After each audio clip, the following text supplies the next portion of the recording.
Hello everyone, and welcome back to my channel. I hope you're all well. This is Lifestyle Critic, where we break down movies and TV shows into their core elements. And in this video, we are going to be reviewing Little Italy, which is a romantic family comedy that has loads of charm, loads of heart, and was trying to bring back the genre to its former heyday. I mean, it is a worthwhile viewing experience, and it's got some really great names associated with it. However, it does feel a little bit like a TV movie, and I do feel really bad for Hayden Christensen, who is a really great and really capable actor, but he just keeps starring in movies that just get absolutely slated, and Little Italy in particular just got removed quite early on from its theatrical release as people were just not viewing it, which is such a shame. But anyway, I'm going to be breaking it all down for you in this movie review. So the storyline setting in Little Italy is actually really cool. So there are two Italian families, the Angiolis and the Campolis, and they work together to form a brilliantly successful pizza restaurant in Little Italy, and this works across 3 generations. So the kids, Nikki and Leo, the parents and the grandparents of these two families all get on super well, and they have a really successful business. One day the two families get into a bit of a conflict, and a rivalry is formed, and the two couples decouple and have their own competing restaurants next door to one another. Nikki, who is the youngest daughter, wants a bit more from life and leaves to go to the UK to pursue her dreams of becoming a gourmet chef. She is putting together a new menu for a new restaurant in Mayfair, and so returns to Little Italy to kind of complete this. And when she returns, she sees that the rivalry is still going on, and the film kind of explores which family is going to come out on top, and also explores whether or not Nikki and Leo, who is the youngest son in the other Italian family, so it explores will Nikki and Leo finally get together, and also explores another generational love story with the grandparents. So there's quite a lot going on here, and I really like the family dynamic and the business rivalry aspects of this movie as well. So from a storyline point of view, it's actually pretty compelling.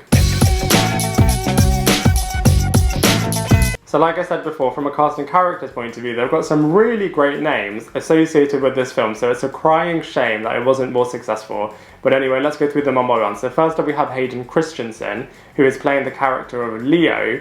In this movie, he's a really smooth pizza chef that just dreams of having his own pizza restaurant one day, and he's really smooth and successful with the ladies, and they're kind of exploring whether or not he is going to finally get together with the Nikki character. Speaking of which, we then have Emma Roberts, who plays the Nikki character, who's a really successful gourmet chef in the UK, and she is coming back to Little Italy to complete her menu, and is returning to Little Italy to see that the rivalry between the two families is still going on, and it is also exploring whether or not her and Leo would finally get together. We then have Alyssa Milano, the big name from Charmed, is playing Nikki's mother in this movie. She doesn't necessarily have her own storyline, but is there from a supporting family member point of view. Next up we have Salvatore and Vince, who are the two fathers in each Italian family, and you can really see how their ego and their male pride has really divided each of the two family members, and has also really meant that their businesses are also really suffering as well. Next up we have Andrea Martin, who is playing the character of Franca, the grandmother that falls in love with the grandfather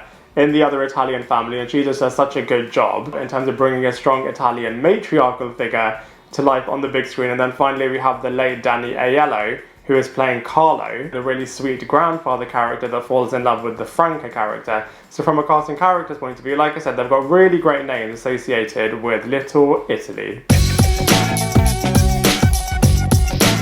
So from a visuals point of view, it's set and filmed in Little Italy in Canada. And you know, it works really well in terms of the movie is trying to get you into the world of this small family town. There's no massive, big, high production values in terms of superpowers and all of that kind of stuff going on. It's really a family-centric movie set within a family business arena, very character-driven. And from that point of view, I think the visuals work really well in just immersing you into that so that you can really feel and understand where all of the different characters are coming from. So from a visuals point of view, whilst it is really simple, I think it's really effective as well.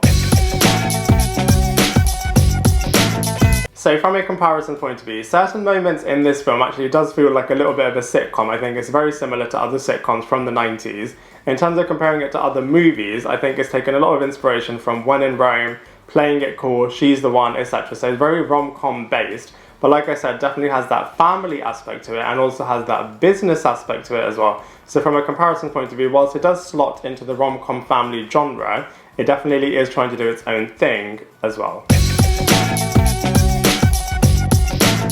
So overall, I have to say, Little Italy is a worthwhile watch. It's a shame that it got absolutely slated, as it is a decent family romantic comedy movie. It's not trying to be anything extravagant or anything big and massive. It's a really nice little escapist movie, and like I said, it's just a shame that it didn't do as well as it could have done. And I am still waiting for the day for Hayden Christensen to sign a movie and really make another big break for himself and try to catapult himself to the same level that he was at back in the Star Wars days. But as far as Little Italy is concerned, I have to give it a 5 out of 10. I'd love to hear what you think, so please let me know in the comment section below. Otherwise, I look forward to seeing you in my next video.